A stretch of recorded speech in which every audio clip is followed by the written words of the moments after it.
प्रधानमंत्री नरेंद्र मोदी आज पंडित दीनदयाल उपाध्याय की जयंती पर बांसवाड़ा से प्रदेश को 1 लाख करोड़ से अधिक की सौगातें यहां पर देंगे। तो पीएम 42,000 करोड़ रुपए की माही बांसवाड़ा परमाणु ऊर्जा संयंत्र की आधारशिला यहां पर रखेंगे। इसके अलावा राजस्थान सरकार की ओर से कराए गए 30,000 करोड़ रुपए से अधिक के 48 विकास कार्यों का शिलान्यास और लोकार्पण भी यहां करेंगे। तो वहीं 3 वंदे भारत ट्रेनों को वर्चुअल हरी झंडी उनके द्वारा दिखाई जाएगी।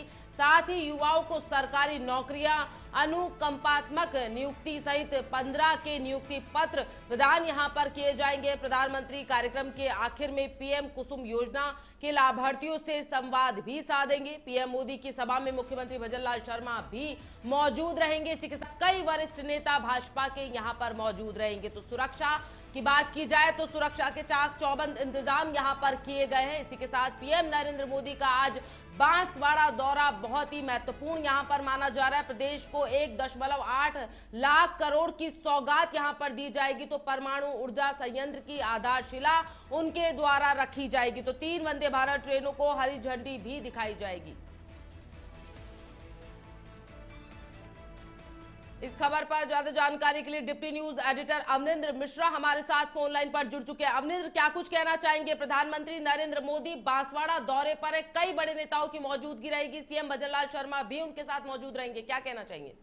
बिल्कुल, प्रधानमंत्री नरेंद्र मोदी के दौरे के लिए मुख्यमंत्री जो है वह जयपुर से प्रस्थान करके अभी बांसवाड़ा पहुंचेंगे। दोपहर 1:30 बजे के करीब ये कार्यक्रम जो है प्रस्तावित है और इसका जो मुख्य उद्देश्य है, जैसा देखा कि एक जो दूसरा परमाणु संयंत्र राजस्थान में स्थापित होने जा रहा है उसकी शिलान्यास आज प्रधानमंत्री करेंगे। लेकिन ये देश का सबसे बड़ा परमाणु संयंत्र होने जाने वाला है। तो एक और इससे जहाँ स्वच्छ ऊर्जा की आपूर्ति होगी और साथ ही साथ जो न्यूक्लियर रिसर्च है उसके अंदर भी बढ़ोतरी होगी और स्थानीय लोगों को भी रोजगार मिलेगा। तो एक तरीके देश जो है उसके अंदर नए शोध से एक क्रांति आएगी, वहीं ऊर्जा भी मिलेगी उसको उस शोध के हिसाब से आगे प्रगति करने की और लोगों को उसमें सहभागिता मिलेगी। तो ये अपने आप में 28,000 करोड़ की प्रस्तावित लागत से बनने वाला प्रोजेक्ट अपने आप में कीर्तिमान रहेगा। जिसको हम देखें तो वैज्ञानिक दृष्टि से भी कीर्तिमान है और भारत उन चुनिंदा देशों में से है जो अपनी स्वयं की तकनीक से परमाणु ऊर्जा जो है उसको दोहन कर सकता है। साथ ही साथ अन्य जो है 38 के करीब जो प्रोजेक्ट्स हैं उनका शिलान्यास या लोकार्पण प्रधानमंत्री द्वारा किया जाने वाला है। तो अगर हम देखें कि ये जो प्रोजेक्ट्स हैं इनमें अधिकांश जो हैं वह बिजली और स्वच्छ ऊर्जा से जुड़े हुए हैं। कुछ सोलर के प्रोजेक्ट्स हैं। साथ ही साथ जो ये ऊर्जा बनेगी उसकी निकासी के लिए भी जो इंफ्रास्ट्रक्चर है उससे संबंधित ये हैं जो ग्रिड स्टेशन बनने हैं, जो ट्रांसमिशन लाइन बनी है उनके प्रोजेक्ट है। तो हम देखते हैं कि न सिर्फ ऊर्जा का उत्पादन पर वो एक सक्षम ढंग से जो है उपभोक्ताओं तक पहुंचे, उन कल कारखानों तक पहुंचे, देश के कोने कोने तक पहुंचे और जो प्रगति है वह देश के हर कोने में झलके। तो उसके लिए आज प्रधानमंत्री का ये जो बांसवाड़ा दौरा है ये बहुत महत्वपूर्ण रहने वाला है। साथ ही साथ 3 वंदे भारत ट्रेनों का भी वह लोकार्पण करेंगे। तो ऐसे में हम देख सकते हैं कि भारत तेजी से आगे बढ़ेगा और एक उन्नत राष्ट्र जो है जिसका संकल्प हमने लिया है वह पूरा करेगा। और अब यहाँ पर हम देखते हैं कि प्रधानमंत्री का दौरा बांसवाड़ा के अंदर राजनीतिक रूप से भी विशेष महत्व रखता है। यह जो क्षेत्र है ये खासकर हम देखते हैं जो आदिवासी समुदाय है वह यहाँ पे बहुतायत में है।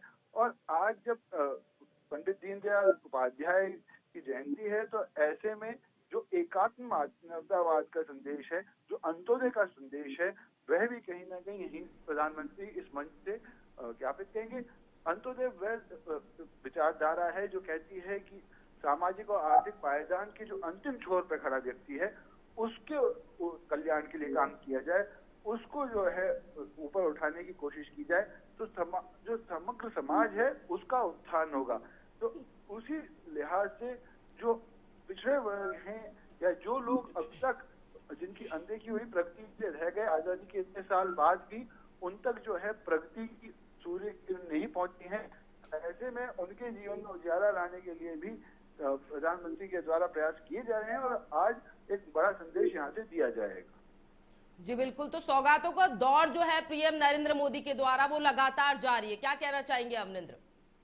जी बिल्कुल, देखिए प्रधानमंत्री नरेंद्र मोदी के द्वारा ये जो सौगातें हैं, अभी हम देख सकते हैं कि अभी कोई स्थानीय चुनाव जो है यहाँ पर नहीं हो रहा, परंतु एक सतत प्रक्रिया है जो विकसित भारत की परिकल्पना उन्होंने दी है, उसके लिए सतत प्रयास हो रहे हैं। केंद्र और राजस्थान सरकार मिलकर न सिर्फ राजस्थान बल्कि पूरे देश के लिए काम करें।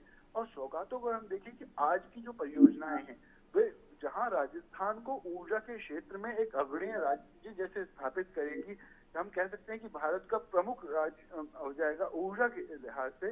वही इसकी ये जो ऊर्जा उत्पन्न होगी ये देश के कोने कोने में जाएगी, वहां कल कारखानों को बढ़ाएगी। राजस्थान में भी क्योंकि अब ऊर्जा की जो उपलब्धता है वह बढ़ेगी, तो यहाँ के जो कल कारखाने हैं उनके लिए भी बेहतर ऊर्जा उपलब्ध होगी। जो यहाँ के किसान हैं उनके लिए भी बेहतर ऊर्जा उपलब्ध होगी, और साथ ही साथ जो इससे मिलने वाला रेवेन्यू है वो प्रदेश की उन्नति में काम में आएगा। तो हम देख सकते हैं जो राइजिंग राजस्थान का सपना है उसको संबल मिलेगा। वही ये राइजिंग राजस्थान जो है वह पूरे देश की प्रगति में अपना योगदान निभाएगा, पूरे देश की प्रगति आगे बढ़ाने की कोशिश करेगा। और अगर हम इन तमाम योजनाओं को देखें तो इंफ्रास्ट्रक्चर पे जो प्रधानमंत्री का जोर है वह झलकता है कि आजादी के दशकों बाद भी भारत के अंदर जो आधारभूत संरचनाएं थी कहीं ना कहीं वह उनको प्रगति नहीं हुई जिस तरीके से उन्हें बढ़ना चाहिए था। कई गांव ऐसे थे जिन तक बिजली नहीं पहुंची थी, हालांकि कुछ साल पहले तक प्रधानमंत्री नरेंद्र मोदी ने तमाम गांवों में बिजली पहुंचाने का संकल्प पूरा किया, लेकिन अभी भी कई ऐसे गांव हैं जहां पे अच्छी रोड नहीं है, जहां अच्छी सुविधाएं नहीं है। तो तमाम चीजों के लिए हम देखते हैं कि रोड, रेल और बिजली ऐसी आधारभूत जो सुविधाएं हैं जिनकी आवश्यकता एक देश, एक समाज को अपनी प्रगति के लिए होती है, लोगों के जीवन स्तर को सुधारने के लिए होती है। तो जीवन स्तर में सुधार के साथ साथ आर्थिक सशक्तता, तमाम चीजों के लिए हमको एक मजबूत आधार चाहिए। तो आज की जो सौगातें हैं ये उसके अंदर एक बड़ा कदम है। जी बहुत शुक्रिया तमाम जानकारी के लिए अमरिंदर।